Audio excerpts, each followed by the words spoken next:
Let's get it started from Stanford. Second-ranked USC, 21st-ranked Stanford, even at 14, fourth quarter, when Josh Nunez hooks up with Zach Ertz, covers 37 yards as the Cardinals go up top.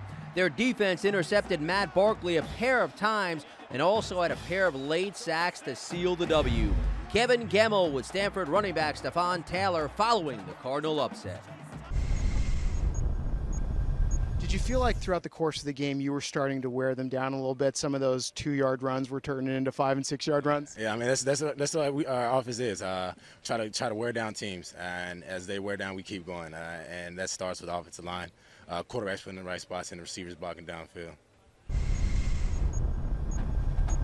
Barkley has beaten every conference team but is 0-4 against Stanford, and you can see the numbers are stark as SC has lost 4 straight to the Cardinal for the first time in school history.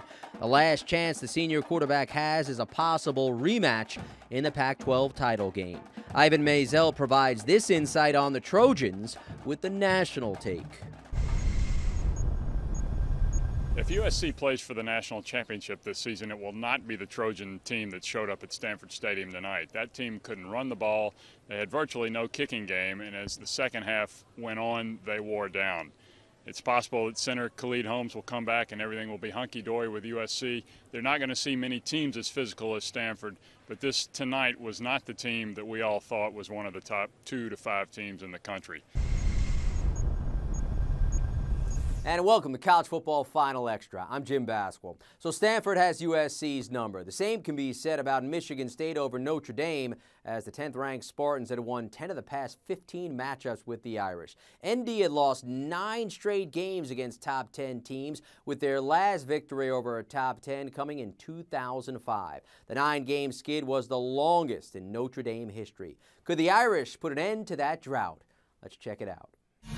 Everett Golson had a touchdown pass to get the Irish on the board. Second quarter, he does it with the feed as Notre Dame gets their first win versus top 10 since 2005. Matt Fortuna postgame with Gene Wojciechowski.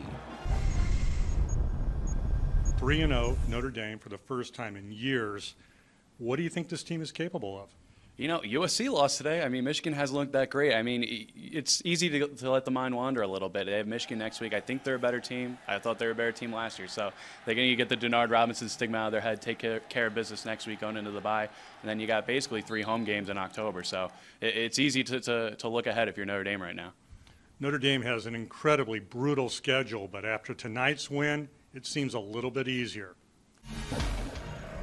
Florida and Tennessee from Knoxville, even at 20 in the third. Jeff Driscoll rolls out, finds Jordan Reed. Gators go up to stay. Mark Schleybaugh postgame with Gator Nation's Travis Haney.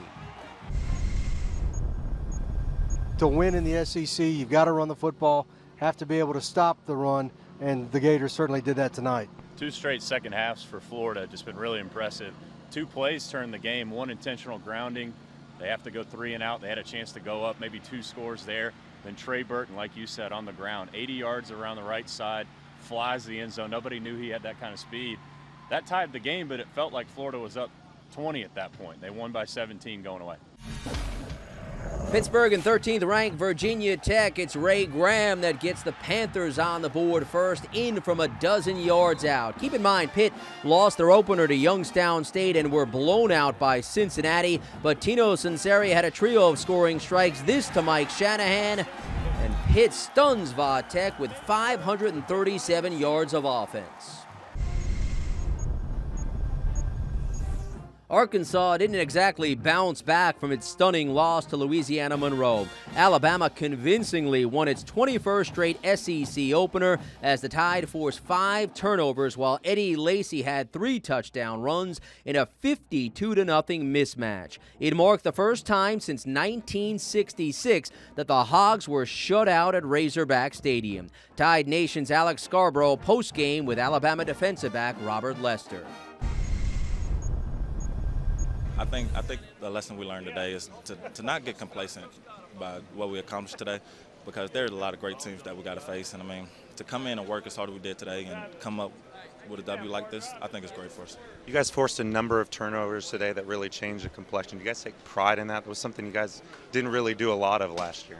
Well, it's something we put emphasis on a lot during the spring and during camps. I mean, to actually cause all those turnovers is great for us. It's huge. Bill O'Brien picked up his first win as Penn State head coach after Matt McGloin threw 4 touchdown passes, 3 of which went to Allen Robinson, and the Nittany Lions beat Navy 34-7. We mentioned Louisiana Monroe's upset of Arkansas, while the Warhawks were looking for 2 straight against the SEC, but Cody Parkey's 35-yard field goal lifted Auburn in overtime, 31-28.